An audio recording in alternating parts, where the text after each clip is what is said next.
Hello mga guys. Karon mga adto di ay mi og Santo Tomas. Kay didto ami sa balay ni Sir Marlon kay naay meeting, naay importanteng hisgutan bahin sa mga grupo. Unya nagprepare sad ko kay moadto mi og butuan ugma. Syempre magtapok-tapok mi dili jud mawa ang kaon. Pagkaon ng hisgutan present si Mikay. Maong uban ni ko ninyo. Tara. Hello, it's me, Mikay. Nagdali-dali di ay ko dira, nakasakay na ko og bus. Pagsabayon na to ang work ug ang laag. 7 AM pa lang nanatay customer gaina. Tapos na ako'y nag PM after lunch para makakwarta ta ato nang gidawat si client. So bago ta nilakaw na apatay customer mga guys. Alas 3 binahuman unya mag-prepare pa ko. Sakto lang kayo kung abot kay manglakaw na pud mi.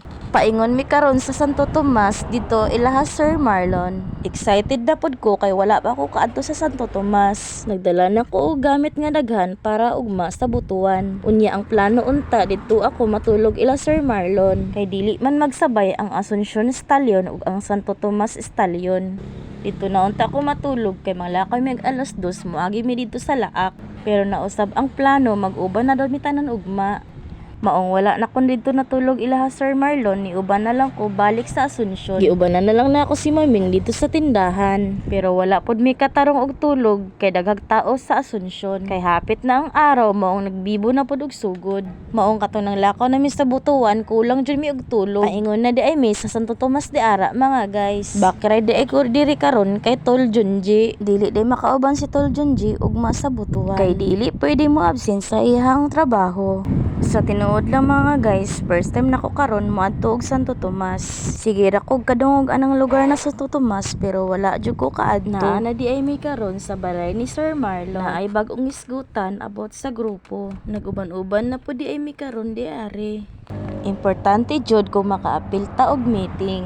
Pero usahay dili ta ka-attend og meeting.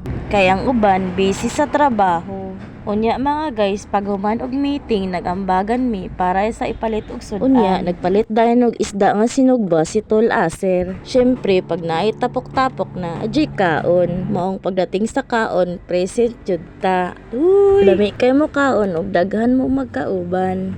Naguol na ko ani, kay wala na ko'y diet. Mga on-date ninyo, mga guys.